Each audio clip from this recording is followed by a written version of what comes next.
Welcome back friends, आप सुन रहे हैं रेडियो मानव रचना 107.8 एफएम। मैं हूं बिंदास भावना। प्रोग्राम है ब्रंच से लंच तक, और ब्रंच से लंच तक में आपकी सेहत से जुड़ी बहुत सारी जानकारी और आप ही के लिए ये खास हेल्थ सेगमेंट। तो अब हम बात कर रहे हैं डॉक्टर अक्षय तिवारी से, जो डायरेक्टर है musculoskeletal oncology, max institute of cancer care, Saket. और ये हमें बताने वाले हैं सार्कोमा कैंसर के बारे में। आपने कैंसर सुना है और उसको सुनकर हम सब घबरा जाते हैं, लेकिन सार्कोमा कैंसर नाम नहीं सुना है, लेकिन इसकी जानकारी जरूर लेना है, क्योंकि आपको नहीं पता कि आपके आसपास शायद कोई एक सार्कोमा का पेशेंट हो सकता है। तो चलिए करते हैं इनका स्वागत रेडियो मानव रचना 107.8 एफएम के स्टूडियो में। Hello doctor Akshay. Hello Bhavna, and thank you for having me on your show. Doctor Akshay, ये नाम मैंने पहले नहीं सुना है, लेकिन आज इस खास इंटरव्यू में मैं जरूर जानना चाहूंगी कि ये सार्कोमा कैंसर होता क्या है। हाँ भावना, तो मुझे बिल्कुल आश्चर्य नहीं हुआ ये जान के कि आपने इसके बारे में सुना नहीं है, क्योंकि जिन मरीजों को सार्कोमा होता है अक्सर उन्होंने इसका नाम भी नहीं सुना होता है और उन्हें ये भी जानकारी नहीं होती है कि इस तरह का भी एक कैंसर है। एक्चुअली सार्कोमा एक खास तरीके का कैंसर है जो बॉडी में कनेक्टिव टिश्यूज को अफेक्ट करता है। कनेक्टिव टिश्यूज होते हैं जैसे कि बोन, मसल, नर्व, टेंडन या ब्लड वेसल्स। ये आम लंग, ब्रेस्ट या अन्य कैंसरों से एकदम भिन्न है और इसका इलाज भी एकदम फर्क है। और मैं आपको ये भी बता दूं कि the reason most of us have not heard of this cancer is that they are extremely rare. ये बहुत ही रेयर है। इनफैक्ट सब कैंसर्स में से ये करीब सिर्फ 1% जो है वो सार्कोमा होते हैं और बाकी सब कैंसर्स बाकी 99% होते हैं। तो आप समझ सकते हैं कि ये कितना रेयर है और इसी कारण से मोस्टली लोग जानते भी नहीं कि सार्कोमा जैसा भी कोई कैंसर होता है। जी डॉक्टर अक्षय, अगला सवाल कि जब लोग जानते ही नहीं हैं तो इसके सिम्टम्स के बारे में भी लोगों को पता नहीं होगा, तो क्या आप हमें बताएंगे और हमारे लिसनर्स को बताएंगे कि ये जो रेयर किस्म का सार्कोमा कैंसर है, इसके सिम्टम्स होते क्या हैं? बिल्कुल। यूजुअली सार्कोमा, जैसा मैंने कहा, 2 प्रकार के होते हैं, या तो बोन में या सॉफ्ट टिश्यूज में। तो जो बोन के सार्कोमाज हैं अक्सर वो अडोलेसेंट्स या चिल्ड्रन में, बच्चों में या किशोरों में, किशोरावस्था में पाए जाते हैं। और हड्डी में जब सार्कोमा होता है तो अक्सर जो 2 सबसे कॉमन सिम्टम है वो है सूजन, हड्डी की सूजन, और हड्डी में दर्द। और ये दर्द काफी तेज भी हो सकता है। बट अनफॉर्चुनेटली डायग्नोसिस में डिले इसलिए हो जाता है क्योंकि किशोरावस्था और बालावस्था में बच्चों को क्योंकि खेलने कूदने का शौक होता है और खेलने कूदने वाले बच्चों को अक्सर चोट लगती रहती है, तो पेरेंट्स को भी ये लगता है कि शायद ये किसी खेलने कूदने के दौरान लगी चोट का ही इफेक्ट है और धीरे धीरे ठीक हो जाएगा। और उस कारण से लोग इसको एक चोट की तरह ट्रीट करते करते अक्सर ये सार्कोमा जो है ये बड़ा रूप ले लेते हैं। तो ये सिम्टम्स को जानना जरूरी है।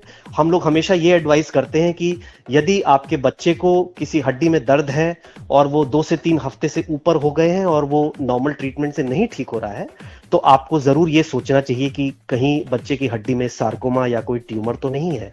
दूसरी तरफ जो सॉफ्ट टिश्यू सार्कोमा है, जो कि मसल्स में या टेंडन्स में या नर्व्स में होते हैं, उनमें अक्सर वो पेनलेस ग्रोथ की तरह प्रेजेंट करते हैं बच्चे के, या इनफैक्ट ये बड़ों में ज्यादा होता है। तो मरीज के हाथ या पैर में एक ऐसी सूजन जो कि लगातार बढ़ रही है, स्पेशली अगर वो 5 सेंटीमीटर से ज्यादा साइज की है, समय के साथ बढ़ रही है।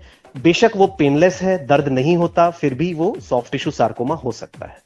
तो ये बहुत ही कॉमन सिम्टम्स हैं, ऐसे सिम्टम्स हैं जिनको अगर नॉर्मल रोजमर्रा की जिंदगी में हम देखें तो हम शायद पता भी ना लगा पाएंगे, लेकिन मुझे लगता है कि डॉक्टरी जांच और डॉक्टरी सलाह बहुत जरूरी है। डॉक्टर साहब, अब हम बात करेंगे ट्रीटमेंट की। तो मुझे बताइए कि क्या इसका ट्रीटमेंट काफी आसान है और बहुत कॉमन है हमारे भारत में? तो जो कैंसर्स रेयर है, जाहिर सी बात है कि उनको ट्रीट करने वाले डॉक्टर्स और उनको ट्रीट करने वाले सेंटर्स भी रेयर ही होंगे। बहुत ज्यादा सेंटर्स ऐसे नहीं हैं जहां पे खास तौर पे सार्कोमा ट्रीटमेंट की यूनिट्स होती हैं, डिपार्टमेंट्स होते हैं। इनफैक्ट अब not just for sarcoma but across oncology, cancer care अब धीरे धीरे डिजीज मैनेजमेंट ग्रुप्स में डिवाइड हो गई है। और सार्कोमा का डिजीज मैनेजमेंट ग्रुप एक बहुत ही स्पेशलाइज्ड ग्रुप होता है जहां की सिर्फ सार्कोमा के ही सर्जन, सार्कोमा के पैथोलॉजिस्ट और रेडियोलॉजिस्ट, और साथ में रेडिएशन ऑन्कोलॉजिस्ट और मेडिकल ऑन्कोलॉजिस्ट जो सार्कोमा में स्पेशलाइज करते हैं, वो लोग इस ग्रुप का पार्ट होते हैं। और ये लोग मिलके एक ट्रीटमेंट प्लान डिसाइड करते हैं। इनफैक्ट नॉट जस्ट ट्रीटमेंट बल्कि डायग्नोसिस भी सार्कोमा का बहुत ही स्पेशलाइज्ड है। हर जगह इसका सही डायग्नोसिस और सही इलाज नहीं हो पाता, इसलिए रिकमेंडेड है कि ऐसी मल्टी स्पेशलिटी टीम जो कि सिर्फ सार्कोमा के लिए डेडिकेटेड हो, ऐसी ही जगह पेशेंट का इलाज और डायग्नोसिस दोनों किए जाएं। शुरुआत में डायग्नोसिस जो कि एक्सरे, एमआरआई और एक बायोप्सी होती है, वो सब ऐसी सार्कोमा की स्पेशलाइज यूनिट में ही होना चाहिए। ये बहुत ही अहम था डॉक्टर साहब, आपने बहुत अच्छी इन्फॉर्मेशन दी। लेकिन अगर हम बात करें हमारी इस महामारी की जिससे हम जूझ रहे हैं यानी कोविड-19, तो क्या ये जो पेशेंट्स हैं इन्हें कोई चांस है कि ये इन्फेक्शन जल्दी कैच सकें? क्योंकि इम्यूनिटी की बात आती है तो होता ये है कि जहां जिसकी इम्यूनिटी थोड़ी सी लो होती है तो ऐसा वायरस या फिर ऐसा इन्फेक्शन आ सकता है। लेकिन आप मुझे ये बताइए कि जो कोविड-19 के पेशेंट्स हैं उन्हें सरकोमा अगर ऑलरेडी है और वो कोविड भी संक्रमित हो जाते हैं तो क्या चांसेस हैं? क्या ये बहुत घातक बन जाता है? तो यहाँ हम दो बहुत ही एक रेयर बीमारी का कॉम्बिनेशन एक ऐसी बीमारी से कर रहे हैं जो कि रेयर तो नहीं है लेकिन बहुत नई है, इसलिए बहुत ज्यादा डेटा हमारे पास नहीं है ये कह पाने के लिए कि सार्कोमा और कोविड का मिश्रण नॉर्मल से ज्यादा घातक है। लेकिन यह जरूर है कि सार्कोमा के लिए दिए जाने वाले ट्रीटमेंट एक्टिव कोविड इन्फेक्शन के दौरान मरीज के लिए थोड़ा सा रिस्की हो सकता है। तो ऐसे में रिकमेंडेड यही है कि हमको देखना यह है सार्कोमा क्या बहुत घातक या हाई ग्रेड का है जिसको तुरंत इलाज की जरूरत है, या सार्कोमा कोई लो ग्रेड का है जिसके लिए थोड़ा सा इलाज में वेट किया जा सकता है। यदि गॉड फॉरबिड एक पेशेंट को कोविड इन्फेक्शन होता है तो उसको एटलीस्ट डायग्नोसिस में कोई भी देरी नहीं करनी चाहिए। और ऐसा नहीं है कि अगर लॉकडाउन है या ट्रांसपोर्ट की या ट्रैवल की सुविधाएं नहीं है तो पेशेंट जो है वो 1-2 महीने इंतजार करते रहे, वो रिकमेंडेड नहीं है। सार्कोमा के अगर लक्षण है तो वो तुरंत किसी स्पेशलाइज सार्कोमा यूनिट में दिखाना चाहिए, उसकी जांच होनी चाहिए, एक ट्रीटमेंट प्लान बनना चाहिए और फिर हमें सोचना चाहिए कि क्या ये ट्रीटमेंट एकदम अर्जेंट है या इसके लिए हम थोड़ा वेट कर सकते हैं। साथ में ये भी सोचना चाहिए कि क्या पेशेंट को एक्टिव इन्फेक्शन है तो दोनों में से क्या ज्यादा खतरनाक है, उसका सार्कोमा या ट्रीटमेंट शुरू करना। जनरली एज अ स्टेटमेंट हम लोग ये कहते हैं कि कैंसर का ट्रीटमेंट कोविड की वजह से नहीं रुकना चाहिए। जी, वाकई ये बहुत जरूरी है क्योंकि अक्सर पेशेंट्स होता ये है कि जैसे ही कोविड का संक्रमण होता है तो सारा का सारा ध्यान वहां चला जाता है और इस पैंडेमिक और लॉकडाउन के कारण अक्सर लोग अपनी बीमारी को अपने घर पर अपने साथ रख रहे हैं, जो मुझे लगता है कि ये ठीक नहीं है। डॉक्टर साहब, आपने अपना कीमती समय दिया और साथ के साथ इतनी वाइटल इंफॉर्मेशन हमारे लिसनर्स को दी, तहे दिल से धन्यवाद कहना चाहूंगी आपका। धन्यवाद आपका भी Bhavna for having me here and it's very relevant because July is suppose to be a sarcoma awareness month और आप लोग बहुत अच्छा काम कर रहे हैं, congratulations. Thank you so much doctor Akshay Tiwari. और दोस्तों आपके लिए अभी आप कहीं नहीं जाएंगे, जुड़े रहिए रेडियो मानव वैष्णव 107.8 FM के साथ क्योंकि वक्त है एक छोटे से प्यारे से म्यूजिकल ब्रेक का। Feel good, feel live. Welcome back friends, आप सुन रहे हैं रेडियो मानव वैष्णव 107.8 FM।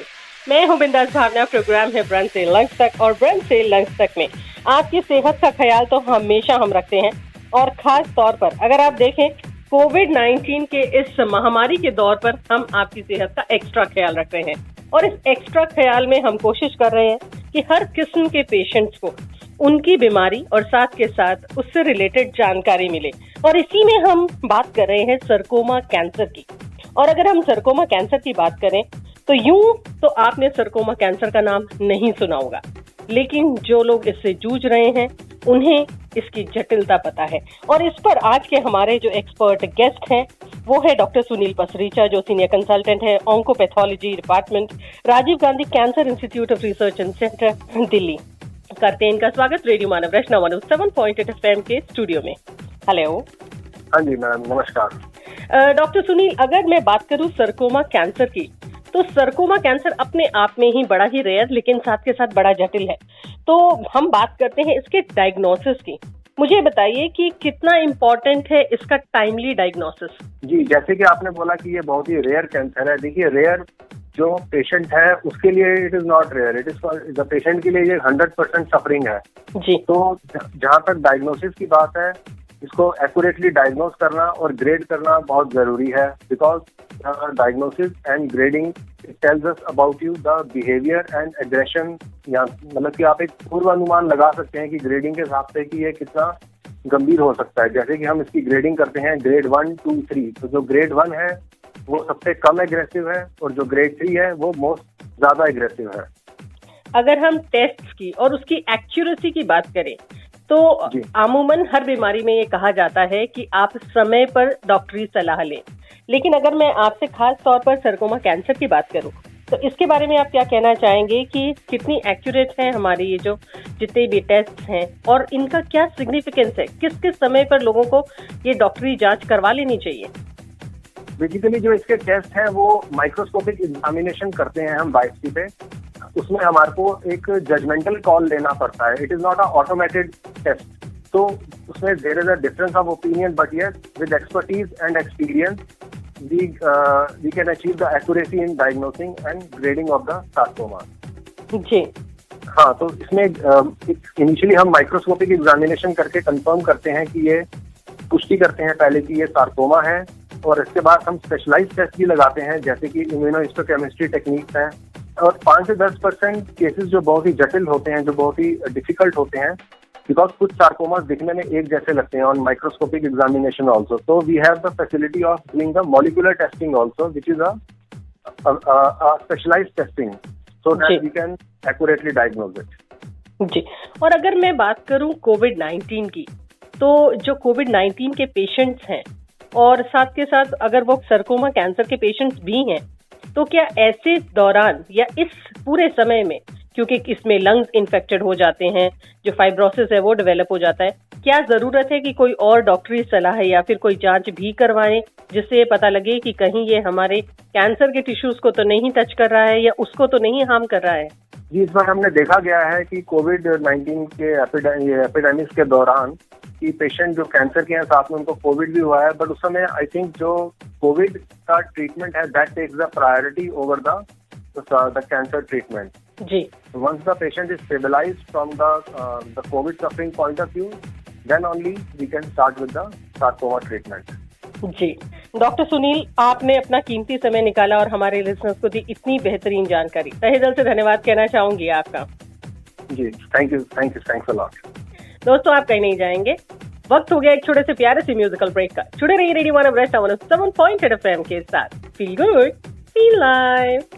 आप सुन रहे रेडियो वन ब्रेस्ट 107.8 FM। मैं हूँ बिंदास भावना और प्रोग्राम है ब्रंच से लंच तक, और ब्रंच से लंच तक में मैं आप सभी को बताकर मुझे बड़ी खुशी हो रही है कि ग्रामीण स्वास्थ्य शिविर लगाया गया है, और ये लगाया गया है सिविल हॉस्पिटल पलवल में, और इसे लगाया है एम्स न्यू दिल्ली और सार्कोमा केयर सेंटर और सिविल हॉस्पिटल पलवल के सौजन्य से। हमारे साथ सीएमओ पलवल डॉक्टर ब्रह्मदीप हैं। हेलो। नमस्कार भावना जी, रेडियो के सभी श्रोताओं को प्यार भरा नमस्कार। डॉक्टर साहब, आपका बहुत बहुत स्वागत है रेडियो मानव रचना में, और मैं आपसे जानना चाहूंगी कि ये जो ग्रामीण स्वास्थ्य शिविर आपने लगाया है वहाँ पर क्या रुझान है और लोग इसे कैसे रिसीव कर रहे हैं? जी, आज जो ग्रामीण स्वास्थ्य कैंप लगाया, इस शिविर का उद्देश्य यही है कि लोगों में जागरूकता आए, खासतौर से जो नॉन कम्युनिकेबल इलनेसेस हैं उनके बारे में। जिस प्रकार से हम कह सकते हैं कि लोगों में एनीमिया रहता है, इसी प्रकार से शुगर की समस्या समय के साथ बढ़ रही है, ब्लड प्रेशर रिलेटेड इलनेसेस बढ़ रही हैं, कुछ लोगों में कैंसर संबंधित बीमारियां भी होती हैं। इन संबंध में लोगों को जागरूकता नहीं रहती है, और इसका सबसे अच्छा तरीका यह है स्क्रीनिंग ऑफ पॉपुलेशन, और उसके अंदर हम अर्ली डिटेक्शन कर पाएं। ऐसा देखा जाता है कि कैंसर या तो डिटेक्ट ही नहीं होता, या डिटेक्ट होता है तो लेट स्टेज में होता है, और तब इलाज बड़ा कम बच जाता है। इसीलिए अर्ली डिटेक्शन, खासतौर से विमेन कैंसर की अर्ली डिटेक्शन का आज कैंप लगाया गया है। लोगों में इसको लेकर खासा उत्साह है। कोविड की वजह से पहले कैंप कम किए हुए थे, अब क्योंकि कोविड कम हुआ है, हमें सभी के अच्छे स्वास्थ्य के लिए इस प्रकार के कैंप हमारे विचार में रहते हैं स्वास्थ्य विभाग में। और सार्कोमा केयर फाउंडेशन जो है, फरीदाबाद की एनजीओ है, इस संबंध में अच्छा काम कर रही है। जब उन्होंने जिला प्रशासन से, जिला उपायुक्त से संपर्क किया, तो हमने यही चाहा कि हम सब एक कम्प्रीहेंसिव कैंप लगाएं जिसमें सभी चीजों की जांच हो, और इसमें एम्स के डॉक्टर्स ने भी हिस्सा लिया। उन्होंने आई चेकअप किया, बोन चेकअप वो कर रहे हैं, और काफी भीड़ है इसको लेकर, और हम सोशल डिस्टेंसिंग का पालन करवाते हुए लोगों को प्रोत्साहित कर रहे हैं। सभी के लिए हमने उपलब्ध कराए हैं कोविड RT-PCR टेस्ट, और कोविड की वैक्सीनेशन वहां पर साथ में चल रही है, और एक कंप्लीट कैंप है जो कि गांव की आबादी के लिए, लगभग 6000 की आबादी के लिए एक अच्छी सुविधा है। गांव के सरपंच या मेंबर जो हैं, उन सब में भी इसको लेकर अच्छा उत्साह है। डॉक्टर साहब, एक और सवाल कि एक तरफ तो हम कोविड से लड़ना चाह रहे हैं, दूसरी तरफ इसका सबसे बड़ा और अचूक हथियार जो है वो है वैक्सीनेशन। क्या इसकी भी जानकारी दी जा रही है? जी बिल्कुल, वैक्सीन के लिए रजिस्ट्रेशन का काउंटर के साथ में ही वैक्सीन के लिए हमें जानकारी का काउंटर रखा है और साथ के अंदर वैक्सीनेशन के लिए भी काउंटर वहां रखा है कि जो लोग वहां पर तैयार हो उनको वैक्सीन हम साथ साथ लगाते रहें। वंडरफुल। वैक्सीनेशन एक अचूक तरीका है कोविड से बचने के लिए। जी। हम यही चाहते हैं कि हम केवल बातों तक ना सीमित रह जाएं, बल्कि धरातल पे काम करें और लोगों तक अच्छे स्वास्थ्य पहुंचा पाएं। डॉक्टर साहब, बहुत बहुत धन्यवाद। आप वाकई एक बहुत ही अच्छा काम कर रहे हैं। वैक्सीन, साथ के साथ कोविड स्क्रीनिंग और इसके अलावा बहुत सारी बीमारियों की आप जानकारी दे रहे हैं जो बहुत अहम है। कई बार लोगों को डायबिटीज के बारे में पता नहीं होता है, कई बार कैंसर की स्क्रीनिंग नहीं हो पाती है और जिंदगी भर बीमार रह पाते हैं लोग, या फिर वो ऐसी स्टेज पर आ जाती है जहां बहुत मुश्किल हो जाती है। तहे दिल से धन्यवाद कहना चाहूंगी, लेकिन जाते जाते क्या मैसेज देना चाहेंगे हमारे सभी लिसनर्स को आप? सभी को मैं यही कहना चाहूंगा कि सोए नहीं, जागे रहें, खुद भी जागे और दूसरों को भी जगाएं, स्वस्थ रहें, मस्त रहें और खूब अच्छे से अपने स्वास्थ्य को एंजॉय करें। धन्यवाद, हार्दिक शुभकामनाएं। Thank you so much doctor साहब, आपने बहुत ही वाइटल इन्फॉर्मेशन दी है और इसके लिए आपका तहे दिल से धन्यवाद। रेडियो मानव रचना 107.8 FM पर हमारे साथ ब्रंच से लंच तक में है प्रियंका बांगा जी। हेलो प्रियंका बांगा जी, आप ये बहुत ही खास ग्रामीण स्वास्थ्य शिविर का हिस्सा है और ये आप सिटी हॉस्पिटल पलवल में हैं, जिसमें एम्स की भी भागीदारी है, और आपका जो सार्कोमा कैंसर केयर फाउंडेशन है, कुछ बताइए मुझे इस पूरे शिविर के बारे में। जी भावना, हमारा जो सार्कोमा कैंसर केयर फाउंडेशन है वो सार्कोमा अवेयरनेस, सार्कोमा की जागरूकता के लिए बहुत ज्यादा काम करता है। उस सिलसिले में हम यहाँ अचावटा गाँव आए थे और फिर हमें यहाँ पे पता चला कि यहाँ के लोकल जो समस्याएं हैं स्वास्थ्य रिलेटेड, हमें लगा हमें उनको भी भागीदार बनाना चाहिए हमारे शिविर में। तो एक एक करके कड़ी जुड़ती गई। हमें सिविल हॉस्पिटल पलवल का साथ मिला, हमें एम्स हॉस्पिटल नई दिल्ली का साथ मिला और अब हम यहाँ पे एक ग्रामीण स्वास्थ्य शिविर लेके आए हुए हैं यहाँ के सामुदायिक भवन बारात घर में। तो जो हमारे भाई बंधु अचावटा के ये सुन रहे हैं, उनसे दरखास्त करूंगी कि हम इतनी दूर से आपके स्वास्थ्य के लिए यहाँ पे आए हैं, तो आप अपने घर से निकल के प्लीज सामुदायिक भवन तक आएं और इस आयोजन का लाभ उठाएं। यहाँ पे बहुत सीनियर डॉक्टर्स आए हुए हैं जो आपकी जांच करेंगे और आपको टिप्स देंगे कि आप आगे क्या सावधानी बरतें। तो प्रियंका जी, किस चीज की स्क्रीनिंग हो रही है इस ग्रामीण स्वास्थ्य शिविर में? यहाँ पे फीमेल कैंसर की स्क्रीनिंग हो रही है, यहाँ पे ओरल डेंटल कैंसर की स्क्रीनिंग हो रही है, आई चेकअप की स्क्रीनिंग हो रही है, फ्री में चश्मे दिए जा रहे हैं। जो ओरल डेंटल कैंप है वहाँ पे स्क्रीनिंग हो रही है, न सिर्फ कैंसर की बल्कि बाकी हाइजीन की भी। और यहाँ पे हड्डियों के डॉक्टर आए हुए हैं, यहाँ पे टीबी के डॉक्टर्स बैठे हैं, यहाँ पे कोविड वैक्सीनेशन लगाई जा रही है, आयुष्मान भारत कार्ड बनाए जा रहे हैं और यहाँ पे कोरोना वायरस का टेस्ट भी हो रहा है, सब फ्री ऑफ कॉस्ट। यहाँ पे दवाइयाँ भी फ्री में दी जा रही हैं। 2 मोबाइल यूनिट लॉन्च करी हैं तो सिर्फ दवाइयाँ दे रही हैं फ्री में, डायबिटीज की, ब्लड प्रेशर की, हार्ट की। तो आप जो भाई बंधु ये सुन रहे हैं और यहाँ तक आ सकते हैं, हम यहाँ पे 4:30 बजे तक हैं, आप प्लीज आइए और इसका लाभ उठाइए। बिल्कुल, बहुत अच्छा ये शिविर है और रादर एक जगह पर बहुत कम ऐसा होता है कि ऐसा स्वास्थ्य शिविर लगे जहाँ पर ऑर्थोपेडिक डॉक्टर्स भी हैं, डेंटिस्ट भी हैं, जहाँ पर आपकी डायबिटीज की स्क्रीनिंग भी है, कोरोना की वैक्सीन भी है और RT-PCR का टेस्ट भी है। इट्स वेरी रेयर, लेकिन एक बहुत कमेंडेबल जॉब है और मैं आपका ही नहीं, साथ के साथ सिविल हॉस्पिटल पलवल का भी ये धन्यवाद कहना चाहूंगी कि एक बहुत अच्छा काम ये कर रहे हैं हमारे शहर। सभी लिसनर्स को क्या कहना चाहेंगे आप? मैं ये कहूंगी कि इस शिविर का लाभ उठाएं, हमें प्रोत्साहित करें, हमारा साथ दें ताकि हम और इस तरह के कैंप आपके सहयोग से कर सकें, गांव-गांव जाकर इसका प्रचार कर सकें और कैंसर और जो बाकी हेल्थ प्रॉब्लम्स हैं रूरल सेंटर्स की, गांव की, उनको दूर कर सकें। जी, स्वास्थ्य शहर तक सीमित नहीं होना चाहिए, गांव-गांव तक पहुंचना चाहिए। बिल्कुल ठीक है आपने प्रियंका जी, वाकई स्वास्थ्य हर किसी के लिए है, फिर चाहे वो ग्रामीण हो या फिर वो शहरी हो। प्रियंका जी, तहे दिल से धन्यवाद कि आपने हमसे बात की, लेकिन जाने से पहले मुझे बस ये बताइए अब तक कितने लोग आ चुके हैं अप्रोक्सीमेट, और 4:30 बजे तक कितने लोगों के आने का आपको इंतजार है? मेरे पास फिलहाल 136 कार्ड आ चुके हैं काउंटर नंबर 5 पे, लेकिन अभी रजिस्ट्रेशन चल रही है और रजिस्ट्रेशन काउंटर पे बहुत भीड़ है।